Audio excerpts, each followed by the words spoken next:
Now, the future Speaker of the House, John Boehner, was on 60 Minutes last night. Watch.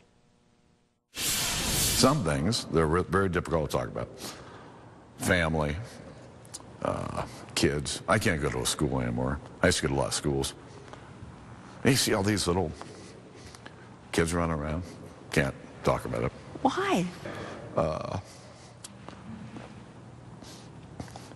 Making sure that these kids have a shot at the American dream, like I did. It's important. You know, he's like Tammy Faye Baker, the guy. I will defend John Boehner if I can stop laughing long enough. Look, if Nancy Pelosi can cry fake tears over fake racism, when did she cry? Oh, come on. Remember that very memorable press conference she gave about Obamacare, where she remembered back to 1970s in San Francisco and the racism that...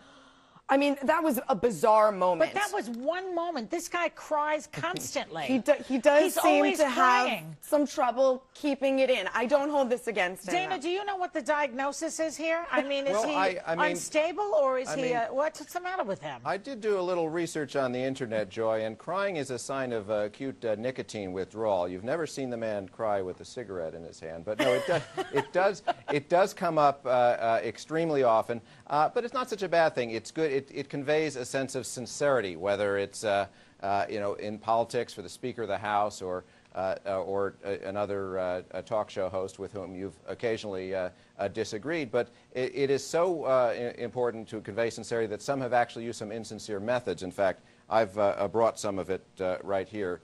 A little Vapo rub underneath the eyes will get the tears going, and it's nothing but success in politics. See, I think they are sincere. That's what frightens me.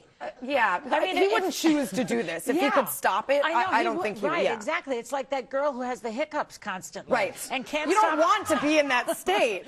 You know, and do you think the American people like this about him, or do they think he's just a blubbering fool? Well, it's problematic if he's going to cry because he says he can't go into schools because he sees children and they'll cry. But there are children in lots of places in American public life. Well, that's an issue. The grocery store. Yeah, right. Yeah, even they come into the Capitol. It could be very embarrassing there on the floor of the House if they're in the gallery. But I mean, you know, he basically, Essie, you have to know that the Republican Party, the party of no, and he's one of them. Okay. Is not what we perceive on the left to be a empathic party. Okay. And so he's crying about children and the American dream. Right. I get the impression he votes against a lot of things that would help children. In my opinion, maybe it's in the short term. Right. Maybe in 20 years, those same children who are Well, 35 years old will be able to take advantage of children's Republicans, lunches. absolutely. Yeah. But it's not really an accurate one. I mean, when you look at Republicans, a number of studies have been done that Republicans give more than Democrats, for example, when it comes to charity, money, blood, time. I mean, there's lots of sort of anecdotal evidence that combat that true, Dana? perception. I don't know. See, she hit me with that. I don't have any idea if it's true. It's somewhat true on the charity. I don't know about the blood, though. I'll cut myself right now. Don't. He'll do that in front of Boehner, and he'll start crying. He would. He probably would. Thanks very much to you, too.